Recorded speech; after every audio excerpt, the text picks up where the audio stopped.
Hello friends, it is your boy Tom and I'm coming at you from JMC Studios. Today we're going to talk about the new TASCAM FR-AV2.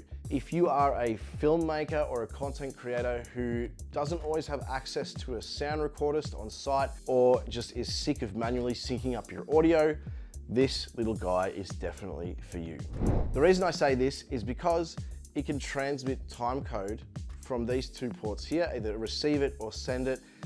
So when you set that up with your camera and you hit record on your camera, this will start recording as well. This means that you've got your audio perfectly synced. You don't need to have someone sitting there pressing play for you. Once again, if you're running skeleton crews, really handy. Also, the fact that it's supposed to live on top of your camera facing your talent. This is why it's good, because you can have your mic, your shotgun mic in here.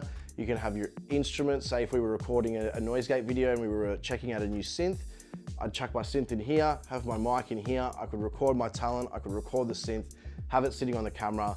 Robert's my mother's brother, and everything's sounding good.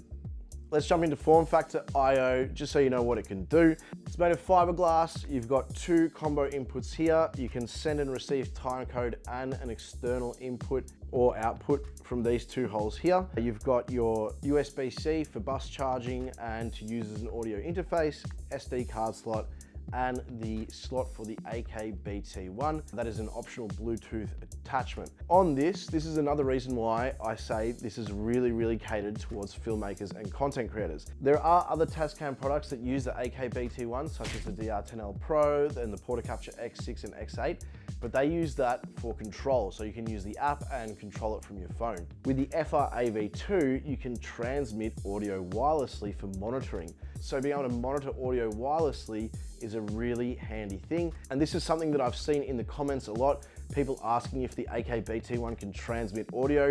With the other products, it cannot, but with this one, it can. You've also got this really nice screen. It's fairly large, so you don't have to squint to see it. However, there is a bit of menu diving to get to the processing and the settings. So definitely you're gonna have to get used to pressing a few buttons to get to where you wanna go. This is not a new thing, but it's pretty standard when using a small recorder like this. It is fairly large compared to most cameras. So if you're using a smaller one, it is gonna add a fair bit of weight. And you also have to contend with camera ops who love to attach a bunch of things to their cameras. So it's definitely a thing to consider. However, it can record at 32-bit, which is another reason why it is really good for those who don't have their own dedicated sound recordist, because essentially with 32-bit, you're never gonna get clipping. If you wanna learn more about 32-bit, you can check out my videos on the Noisegate channel about it. I won't go into it now, but it is a very handy thing, and I'm sure it's going to become the norm for any of these small portable recorders. I'll leave you with an example of how I would use the FR-AV2 if I wasn't the one sitting in front of the camera on a Noisegate shoot. If we were off-site and we were running a skeleton crew shoot, I'd mount this on the camera.